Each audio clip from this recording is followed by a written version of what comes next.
సార్లు పవన్ కళ్యాణ్ గారిని వ్యక్తిగతంగా విమర్శించారంటే మామూలుగా విమర్శించడం కాదు, ఫ్యామిలీ పరంగా విమర్శించడం ఇలాంటి చూసినప్పుడు చాలా బాధేస్తుంది దిశ.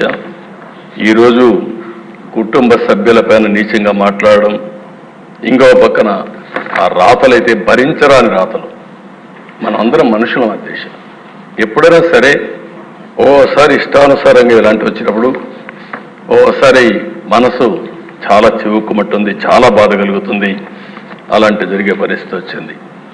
ఇంకో పక్క దిశ, అలాంటి అరాచక పాలన మీరు చూస్తే బాధితుల్నే నిందితులు చేశారు.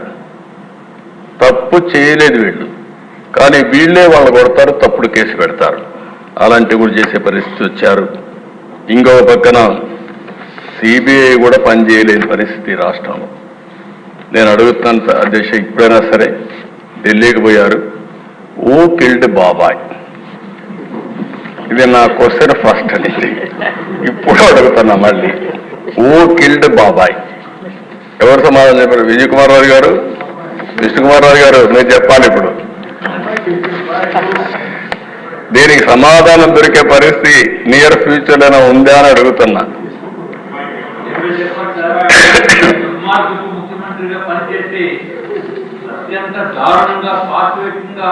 చేసిన పనికి ప్రపంచ దేశాల్లో నియంతృత్వ పరిపాలన చేసే వాళ్ళు కూడా సిగ్గుపడే పరిస్థితి వచ్చింది.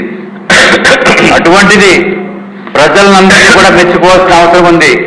అధ్యక్ష, గౌరవ ముఖ్యమంత్రి గారిని, పవన్ కళ్యాణ్ గారిని, కూటమిని ఎన్నుకుని అత్యంత గొప్ప అవకాశం మళ్ళీ ఆంధ్ర రాష్ట్రాన్ని తిరిగి పురోగభివృద్ధిపై తీసుకుని వెళ్ళటానికి చేసిన నిర్ణయం ఆంధ్ర రాష్ట్ర ప్రజలందరికీ కూడా మరి ఒక్కసారి మీ ద్వారా కూడా నేను తెలియజేసుకుంటున్నాను అధ్యక్ష.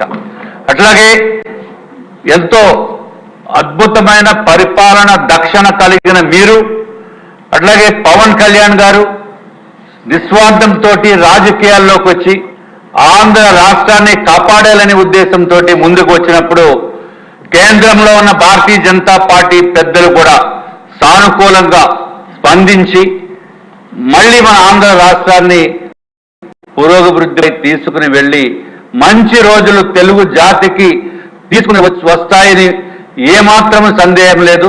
గౌరవనీయులైన చంద్రబాబు నాయుడు గారు నాయకత్వంలో రాష్ట్ర ప్రజలకి, ప్రపంచంలో ఉన్న ప్రతి తెలుగు వారికి పూర్తి విశ్వాసం ఉంది అధ్యక్ష.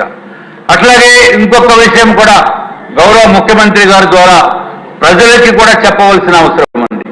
దుర్మార్గపు ప్రభుత్వం వైఎస్ఆర్సీపీ ప్రభుత్వానికి కూడా 40% మంది ఓట్లు వేశారంటే వాళ్ళు అన్నం తిని పోసారా, లేకపోతే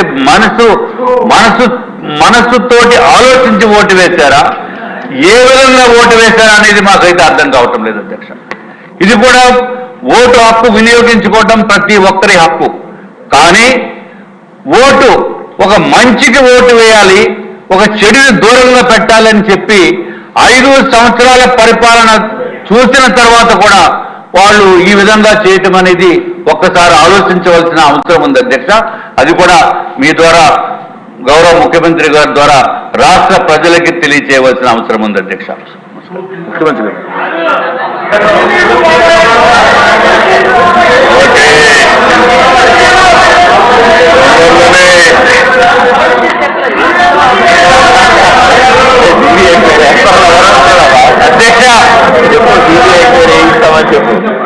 అధ్యక్ష, ఊకిల్ద బాబాయ్ అనేది అధ్యక్ష, ఇది అందరికీ తెలుసు. ఎవరు వెనకాల ఉండి చేయించారో అందరికీ తెలుసు. కానీ సిబిఐ ఎంక్వైరీ వేస్తే శాస్త్రోక్తంగా పద్ధతి ప్రకారం ఉంటుందని చెప్పి తమరి ద్వారా కోరుతూ గౌరవ ముఖ్యమంత్రి గారిని తెలుస్తామని చెప్పి ఆల్రెడీ సిబిఐ ఎంక్వైరీ వేసి సిబిఐ ఎంక్వైరీ కొంచెం ఫాస్ట్ గా చేయాలి కదా. ఒకసారి మెంబర్స్ అందరూ కూడా దేశ మేము ఎలక్షన్లో క్వశ్చన్ చేసిందే ఊ కిల్డ్ బాబాయ్ అని, ఇంకా జవాబు రాలేదు. తొందరలో జవాబు కూడా వస్తుంది.